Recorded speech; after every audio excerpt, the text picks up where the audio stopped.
Bon, donc le débat est censé être un débat quel est l'avenir du sionisme. Alors je commencerai par dire que pour moi la notion de sionisme n'est plus du tout une notion d'actualité. Le sionisme, ça a été le projet de recréation d'un État juif dans une époque où l'Europe était traversée par des mouvements nationalistes, des mouvements de l'idée de libération nationale.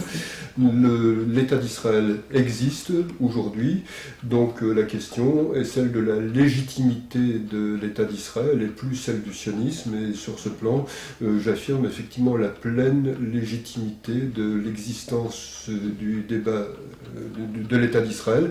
Et j'affirme, j'ajouterai cela immédiatement, que le discours que l'on tient en Europe sur le sujet d'Israël et du conflit israélo-arabe est un discours complètement biaisé par le fait que l'on affirme des faits historiques et qui en fait ne sont pas des faits mais sont une révision et une falsification de l'histoire.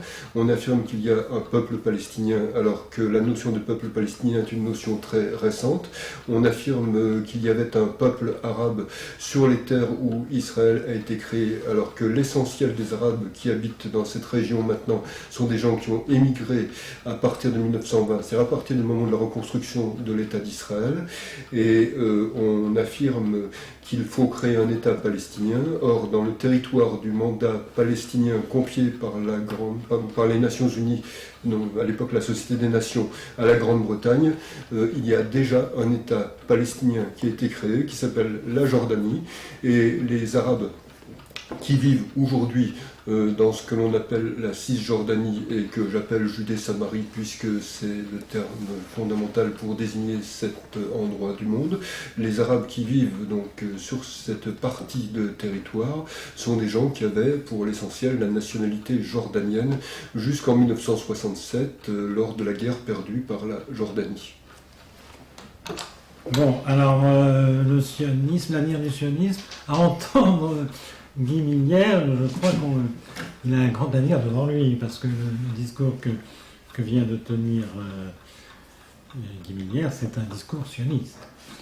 Et notamment en ce qui concerne l'existence même du peuple palestinien. J'irai plus loin, je dirais que les dirigeants même d'Israël abondent dans le sens de l'existence de la continuité du sionisme par leur propre discours. Je vais citer Benjamin Netanyahou. C'est un discours qui date du 8 mars 2010 lors d'une cérémonie qui s'appelle Night to Honor Israel. Discours tenu donc à Jérusalem, et qui m'intéresse beaucoup parce que je pense qu'il fait apparaître quelque chose qui n'est pratiquement pas connu en France, c'est-à-dire les antécédents du sionisme, les antécédents chrétiens du sionisme. Et c'est la première fois, à ma connaissance, qu'un dirigeant politique, c'est une chose qui est connue, évidemment, chez les historiens du sionisme, mais c'est la première fois qu'un dirigeant politique de cette importance en fait l'aveu. Alors je cite, « En fait, le sionisme chrétien précède le sionisme juif moderne, donc c'est pas quelque chose d'ancien, précède le sionisme juif moderne, et je crois lui a permis d'exister. » Donc là, il y a de la part de Netanyahou une espèce de reconnaissance que d'abord de l'ordre historique du sionisme chrétien par rapport au sionisme juif, et ensuite une reconnaissance de dette vis-à-vis du sionisme chrétien.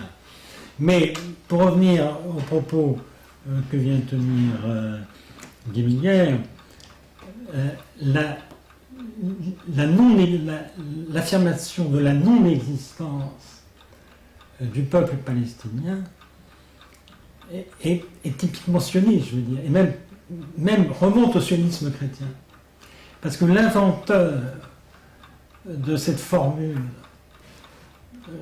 malheureuse, une terre sans peuple pour un peuple sans terre, est une formule apparemment typiquement sioniste, n'est-ce pas, puisqu'elle a été répétée par tous les grands dirigeants sionistes, est une formule qui a été inventée par un chrétien, un anglais chrétien, évangéliste, on peut dire en termes modernes, Shaftesbury, et qu'elle a été ensuite reprise par les dirigeants sionistes, y compris par les dirigeants d'Israël.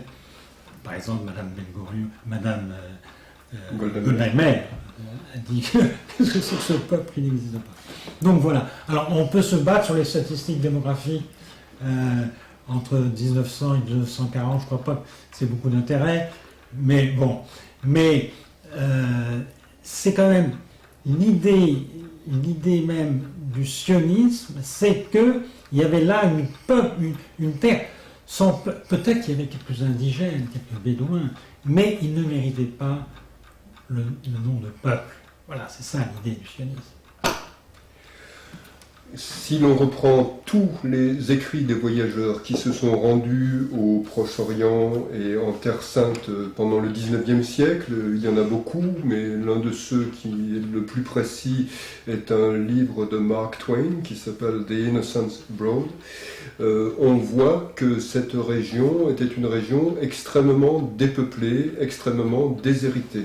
Cette région était une province lointaine de l'Empire ottoman, dont personne ne s'occupait.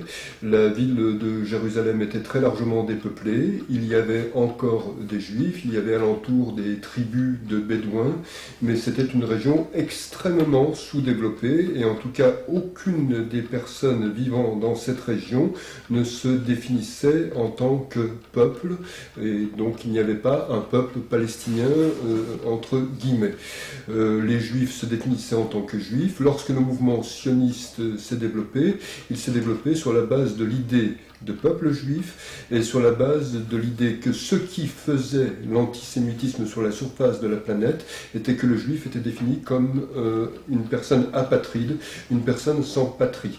Or, les juifs ont toujours estimé qu'ils ont été chassés de leur patrie lorsque l'Empire romain a détruit le deuxième temple de Jérusalem, et donc le projet sioniste est le projet d'un retour dans la patrie du peuple juif. Et quand ce projet s'est mis en place, la création d'un foyer national juif a été accueillie avec bienveillance par l'Empire ottoman, parce que l'Empire ottoman admettait en son sein des minorités nationales qui pouvaient jouir d'un statut d'autonomie.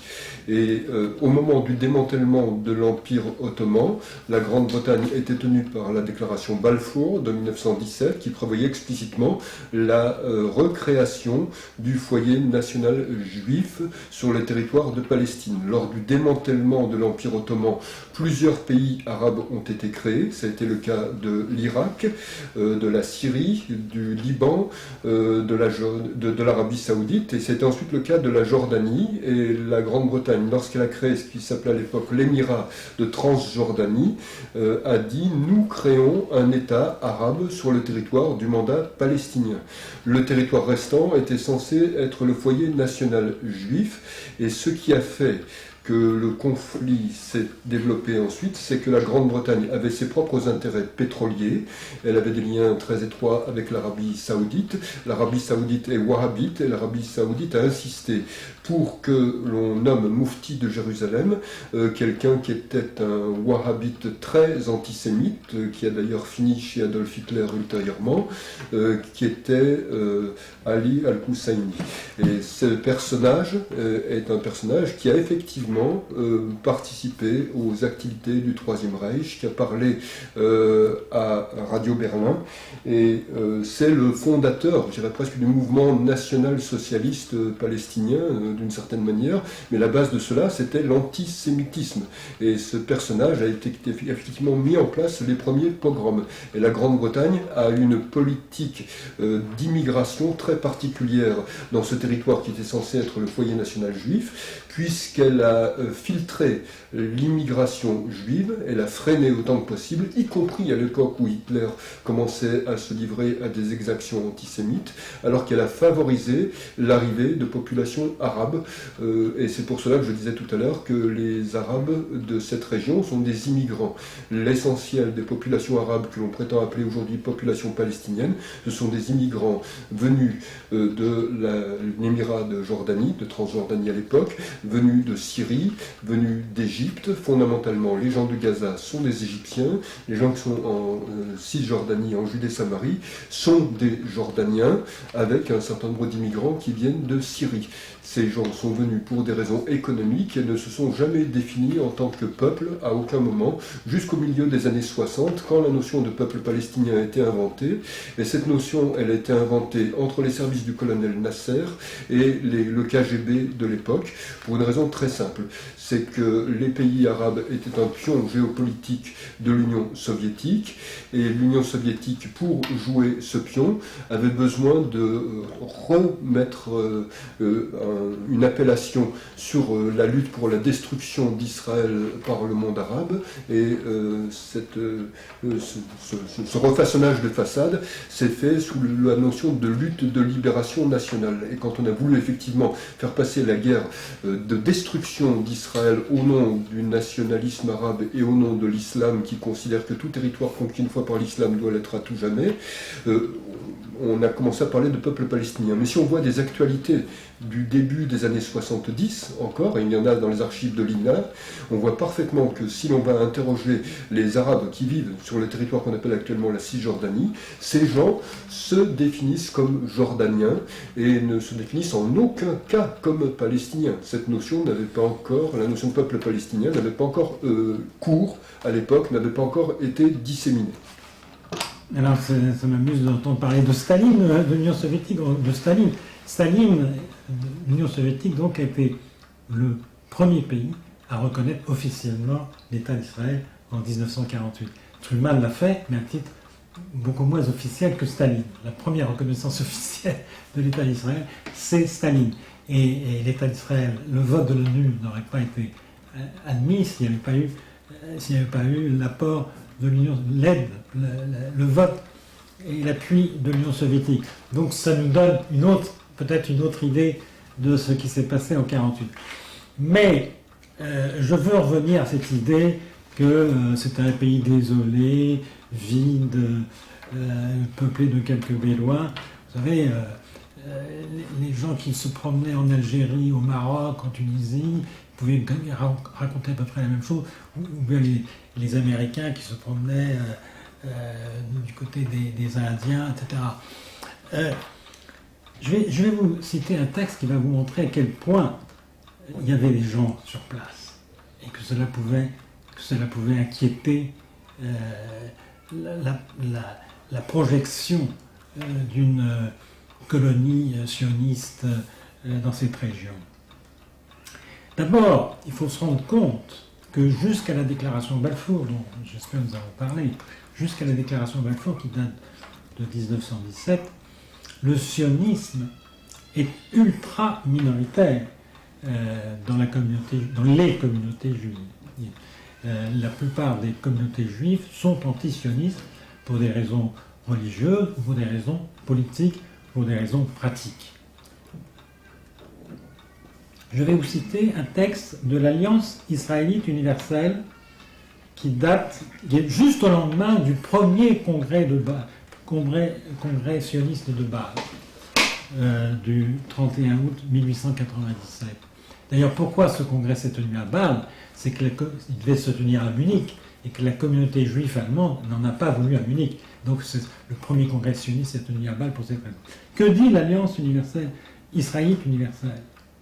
À ses yeux, l'idée de la reconstitution d'un État juif au cœur du monde arabe, non seulement met en danger les communautés juives en terre d'islam, mais constitue une régression et un retour en arrière vers les temps où les juifs vivaient coupés de leurs voisins et formaient une race. Donc voilà le point de vue de l'Alliance israélite universelle sur le sionisme à la fin du XIXe siècle. Donc il y a tout juste un peu plus d'un siècle.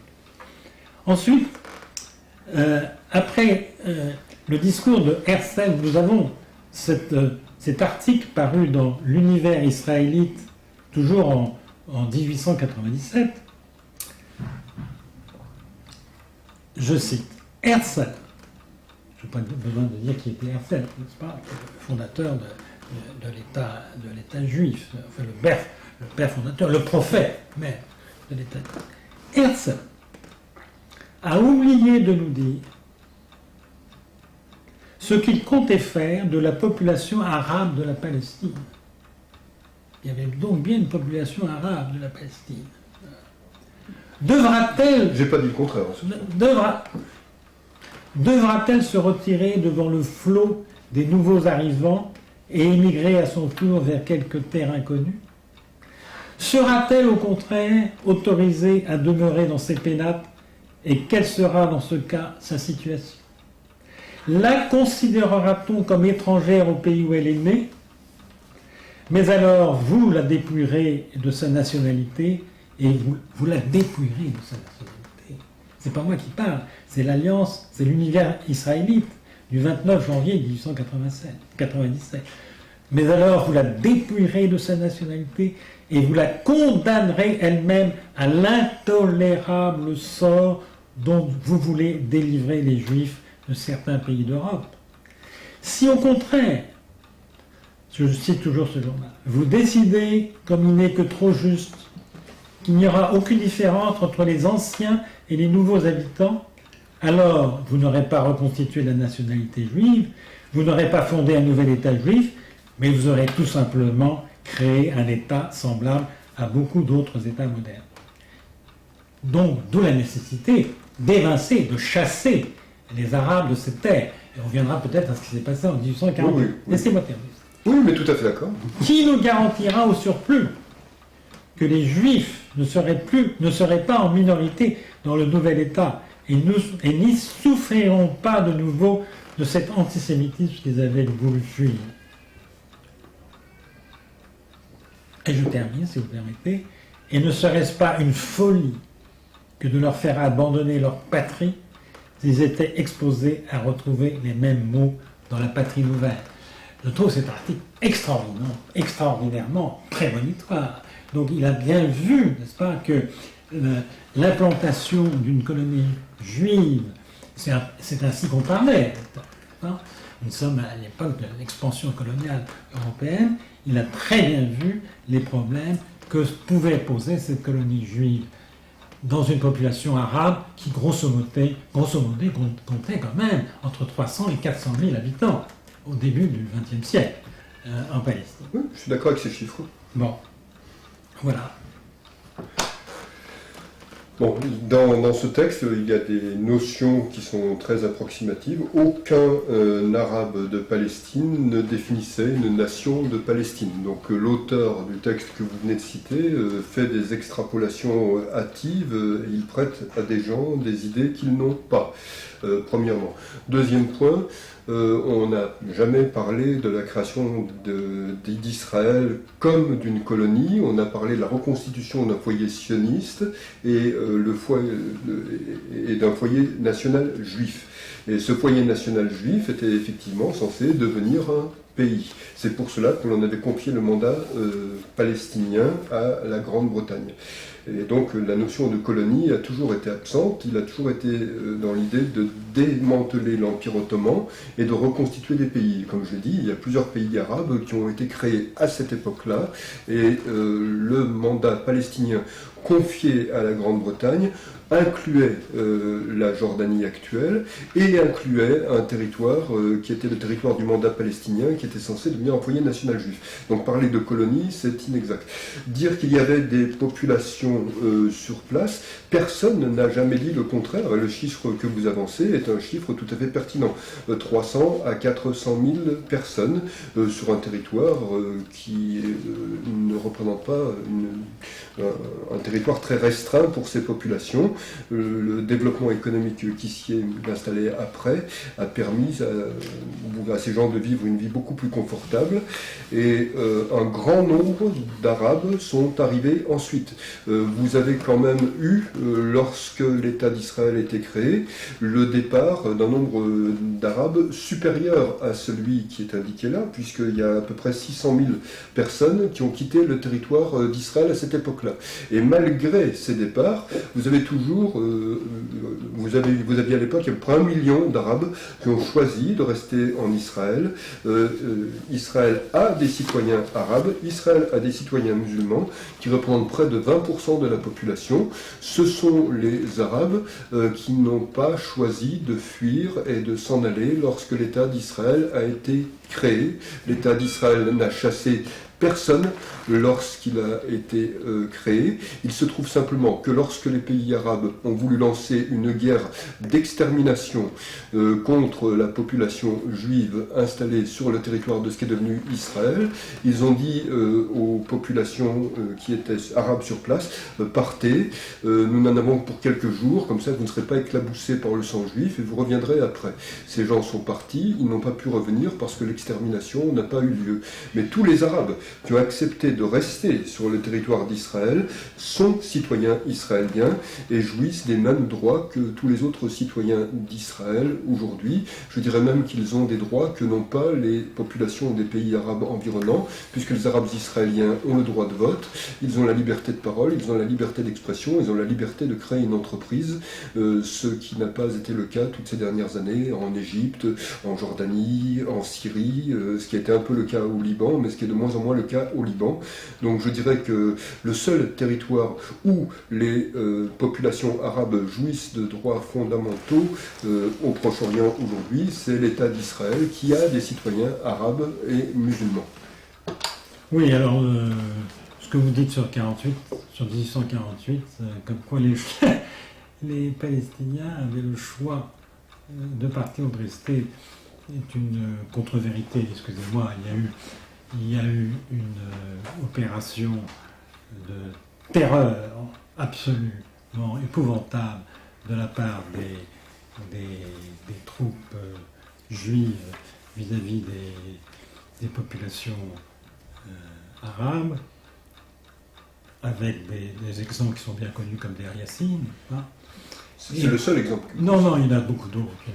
Qui ont été révélés par les Israéliens eux-mêmes, et qui ont fait que ces populations ont été terrorisées et ont fui. Il y a 600 000 à 800 000 personnes qui ont été chassées véritablement, soit par les armes, soit par la torture, soit par la terreur.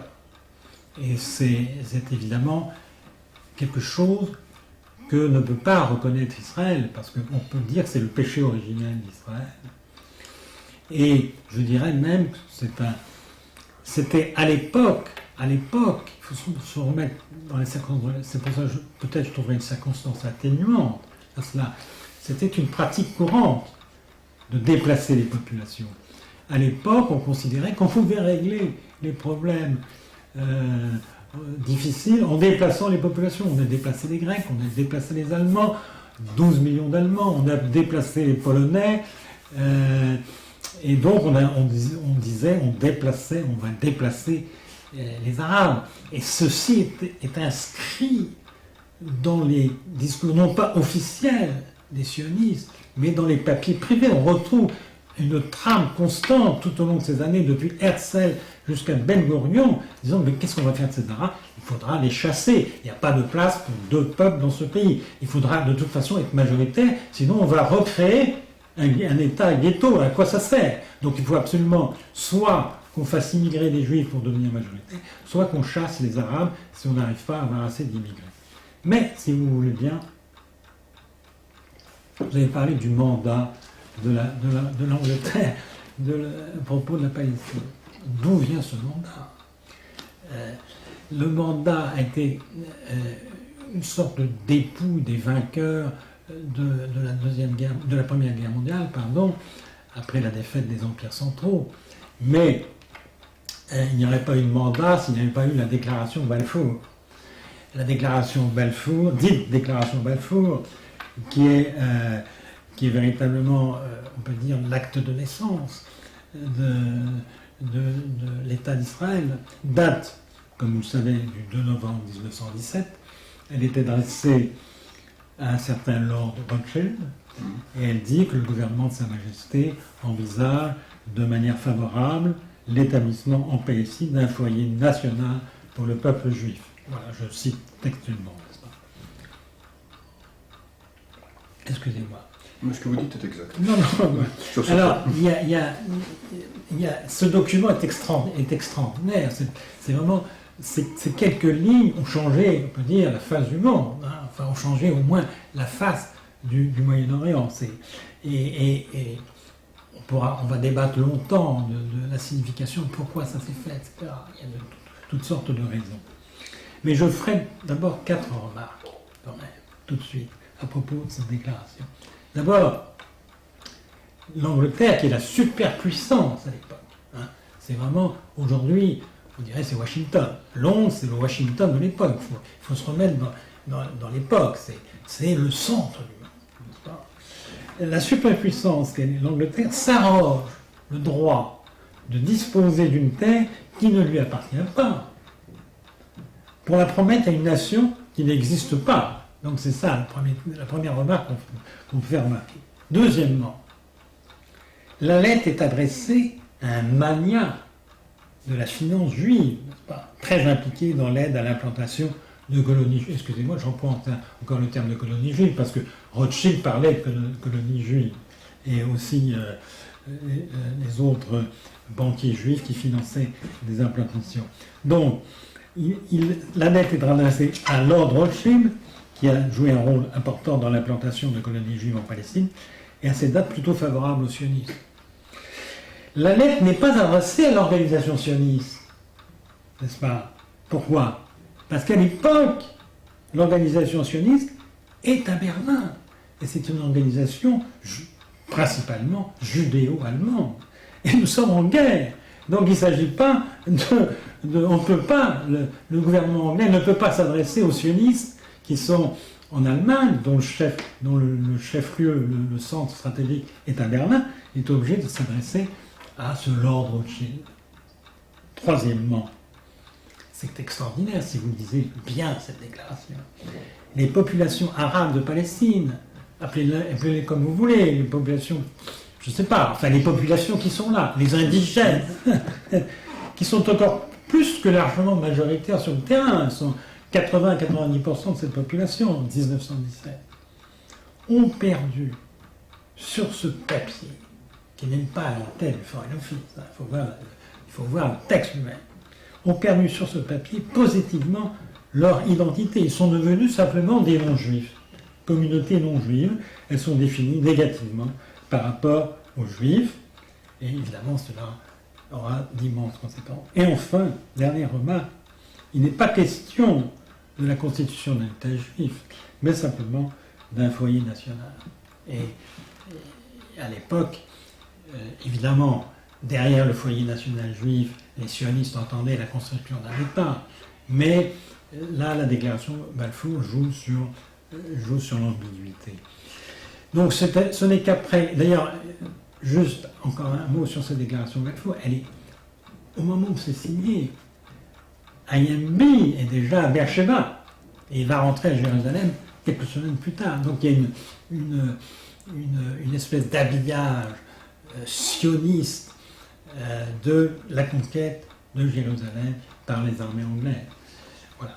Alors, je vais terminer sur ce plan, mais il était utile, je pense, de rappeler l'origine impérialiste, l'origine ambiguë de ce mandat des Anglais qui ensuite ont été dans une situation affreuse, où ils étaient pris entre le marteau et l'enclume, et ont fait des dégâts considérables, et on se sont mis à d'autres monde.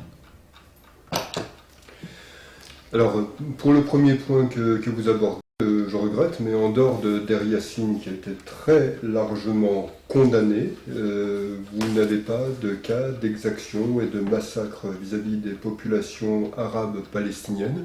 Vous avez par contre des preuves avérées, des documents qui montrent que le moufti de Jérusalem a demandé aux populations de quitter le territoire pour faire place nette et pour que les armées arabes puissent éradiquer toute présence juive dans la région et pour rendre la région Judenrein, comme disait le maître à penser du moufti de Jérusalem, c'est-à-dire Adolf Hitler. Vous laissez de côté toutes les exactions, tous les massacres, tous les pogroms qu'ont subi les populations juives au fur et à mesure des années qui ont précédé. Vous laissez de côté le discours qui était celui des armées arabes qui ne voulaient pas faire de quartier vis-à-vis des populations juives à l'époque. Si on laisse tout ça de côté, effectivement, on peut en arriver à une description comme celle que vous avez faite tout à l'heure, mais cette description est absolument inexacte. Pour ce qui concerne ce que vous dites ensuite, on était dans une époque où il était prévu de mettre en place, dans cette région en tout cas, une décolonisation. Et de facto, qu'est-ce qu'on a vu se mettre en place? On a vu se mettre en place des États qui n'existaient pas auparavant, puisque l'Empire ottoman a été démantelé. La Syrie a été sous mandat français, le Liban a été sous mandat français, l'Irak a été sous mandat britannique. Tous ces États sont devenus indépendants au fur et à mesure du temps. La région qui a fait litige, ça a été le foyer national juif, qui était le mandat palestinien.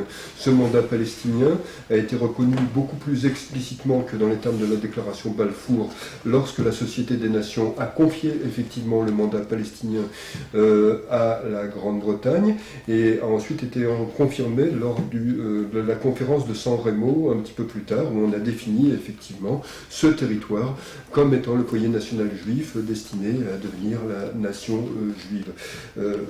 Outre ces dimensions, il ne faut pas oublier non plus que pour que les gens que l'on a appelés ensuite réfugiés aient eu le statut de réfugiés en 1949, il fallait qu'ils prouvent simplement 2 années de résidence sur le territoire de l'État d'Israël actuel. Pas 3, pas 5, non, 2 années seulement. Ce qui n'est pas beaucoup, ça veut dire que par exemple si la France décidait de chasser des immigrants en situation irrégulière et qui montraient 2 années de quittance de loyer dans un appartement en France, ces gens devraient être considérés comme des Français de souche étant là depuis je ne sais combien de temps. C'est quand même une pratique assez spécieuse. On oublie aussi dans l'équation qu'à cette époque-là, 800 000 juifs ont été chassés corps et biens de l'ensemble du monde arabe. Ces juifs ont été réinstallés partout où ils sont arrivés, que ce soit en Europe ou que ce soit sur le territoire d'Israël où beaucoup d'entre eux sont arrivés. Les seuls réfugiés de l'époque et qui sont devenus réfugiés de père en fils et de mère en fille, ce sont les réfugiés arabes palestiniens, ce sont des gens qui étaient originaires je le répète, de Syrie, du Liban, d'Égypte, et on les a enfermés très largement dans des camps de réfugiés, de façon à les prendre en otage et à en faire des instruments, des armes destinées à détruire Israël ultérieurement. Et on a une situation sans précédent où on a des gens qui sont réfugiés depuis 4 générations maintenant. Il n'y a pas d'autre exemple sur la surface de la Terre où des gens sont réfugiés depuis 4 générations, et il n'y a pas non plus d'autres exemples de la Terre où la population de réfugiés se démultiplie. On n'arrête pas de dire que cette population est persécutée, harcelée. Les réfugiés étaient 600 000 lorsqu'ils sont partis. Ils sont maintenant 6 millions et quelques. Donc c'est une population qui s'est multipliée par 10. C'est étonnant pour une population qui est censée être persécutée. Et cette population est faite de ce que j'appelle, pour ce qui me concerne, des Palestiniens de profession, puisqu'être palestinien de profession, c'est quelque chose qui rapporte, ça vaut de l'argent de la part de l'UNRWA, qui est l'organisme des Nations Unies qui a été créé exprès pour prendre en charge cette population.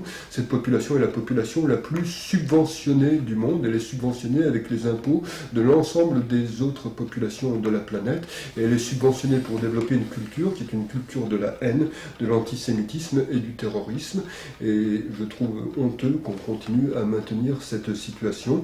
Et pour ce qui concerne les populations populations arabes, jamais il n'a été question pour les sionistes de chasser les populations arabes. On a toujours dit qu'on acceptait les populations arabes, et je le répète, quand l'armistice a été mis en place en 1949, tous les Arabes qui sont restés dans les frontières d'Israël ont eu la nationalité israélienne, et ils l'ont jusqu'à présent, de père en fils, de mère en fille, de descendant en descendant. Bon, on ne sera pas, évidemment, on sera pas d'accord sur ce qui s'est passé en 1948, mais je m'appuie sur quand même des travaux de très nombreux historiens israéliens. Je vais nommer Avi Shlaim, Benny Morris, Norman Finkelstein, Tom Szeged, Uri Azeri. Norman Finkelstein n'est pas israélien, il est américain. Bon, d'accord. Nous ne sommes ni l'un ni l'autre historiens, donc forcément nous utilisons des sources secondaires, mais d'après ce que j'ai lu, et encore une fois, dans mon livre, je n'emploie que des sources israéliennes. Je n'ai pas voulu, j'ai pas voulu que ça aurait été une facilité de donner des sources arabes. Je n'ai pris que des sources israéliennes. Je n'ai utilisé que des historiens israéliens ou américains, juifs américains. Et je suis arrivé à la conclusion de ce chapitre que j'ai écrit sur 48, où je dis que c'est un crime non seulement nié, vous continuez à le nier, mais prémédité. C'est-à-dire qu'il est dans la logique même. C'est-à-dire, on ne peut pas. C'est tout de même.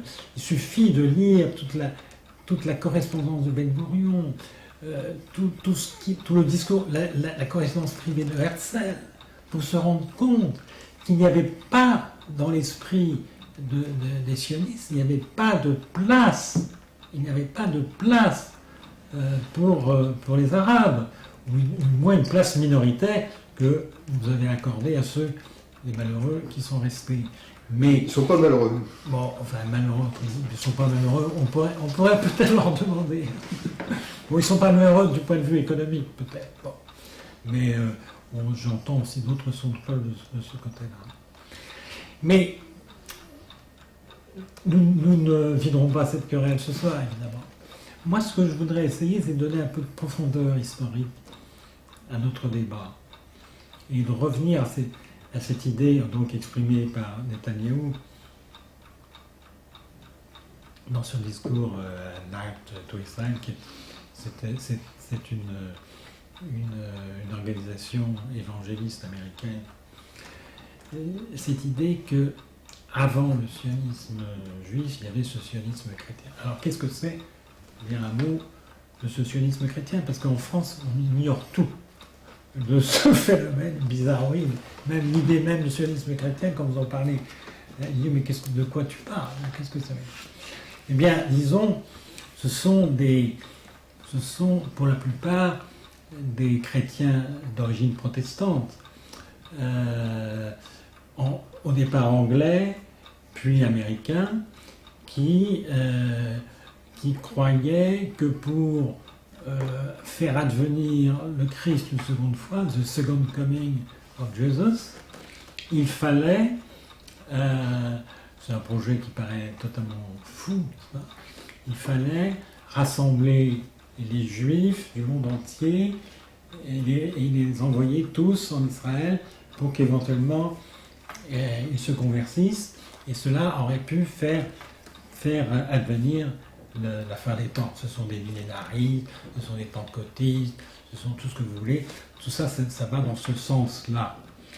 Et on en trouve des traces aujourd'hui même, parce que pourquoi Netanyahou s'adresse-t-il à ces chrétiens?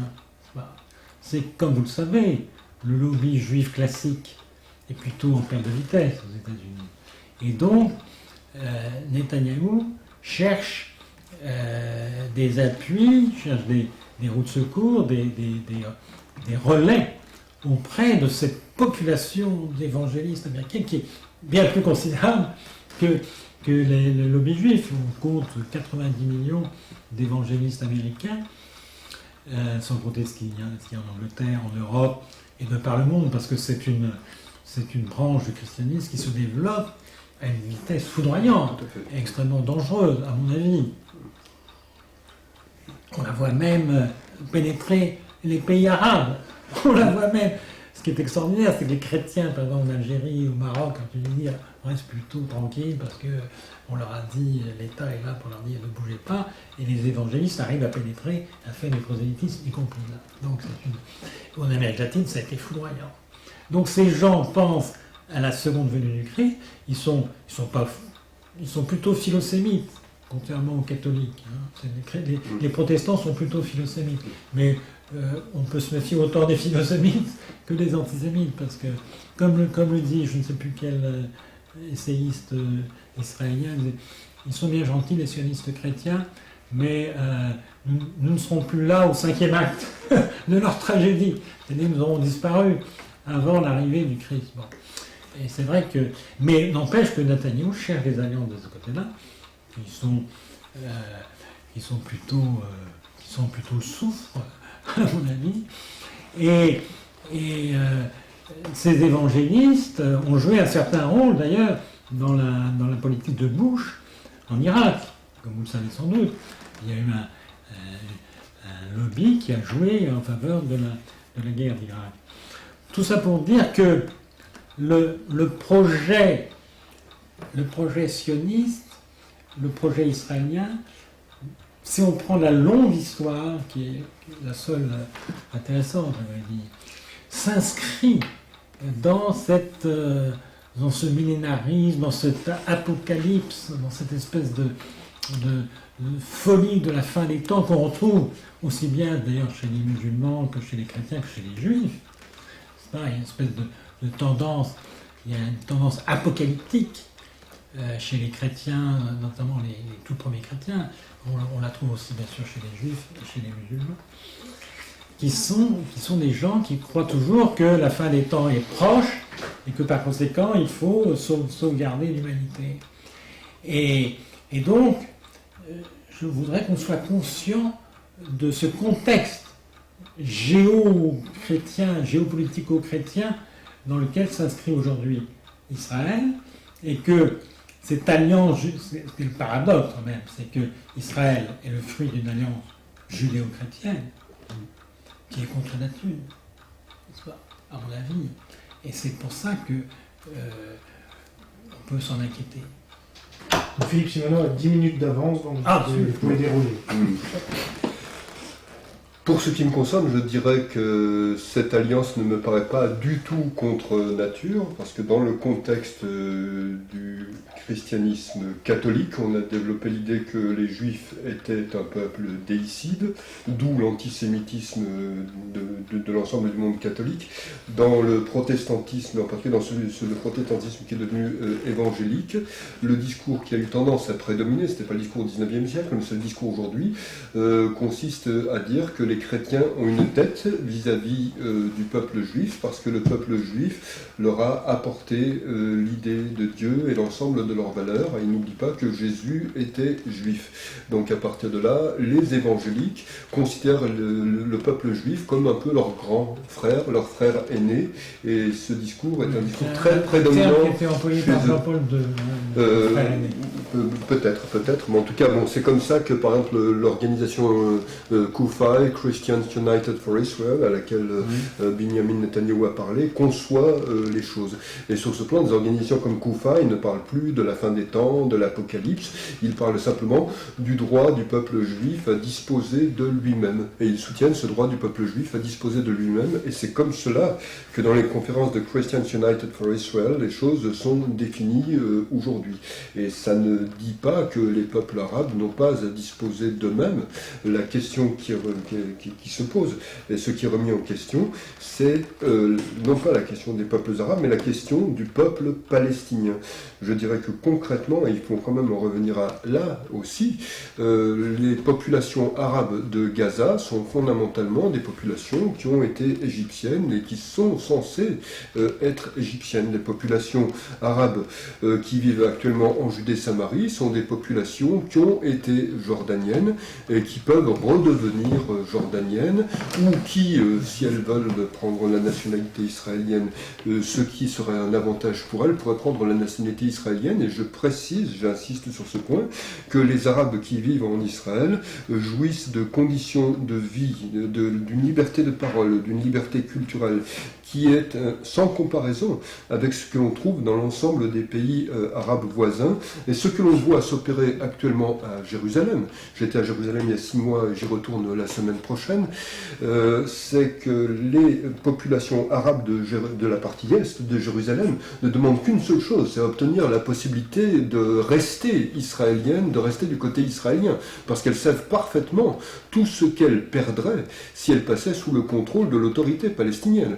Elles passeraient du statut de personnes vivant dans un pays démocratique, d'égalité de droit, de liberté de parole, de liberté d'entreprendre, sous la coupe de gens qui sont des corrompus, qui font l'apologie du terrorisme, qui sont sans foi ni loi et qui ne représentent en aucun cas un progrès pour l'humanité. Le problème, ce n'est pas le problème des populations arabes, le problème c'est ce que c'est que l'autorité palestinienne, et c'est de cela qu'il faudrait quand même parler, et ce que c'est que le Hamas. Le Hamas est une organisation islamiste radicale et antisémite qui pratique le terrorisme, et donc ce genre d'organisation n'a pas sa place dans la communauté des nations, et l'autorité palestinienne est une entité artificielle qui vit uniquement sous perfusion des impôts du monde occidental et qui développe un discours favorable au terrorisme, favorable à l'islam radical,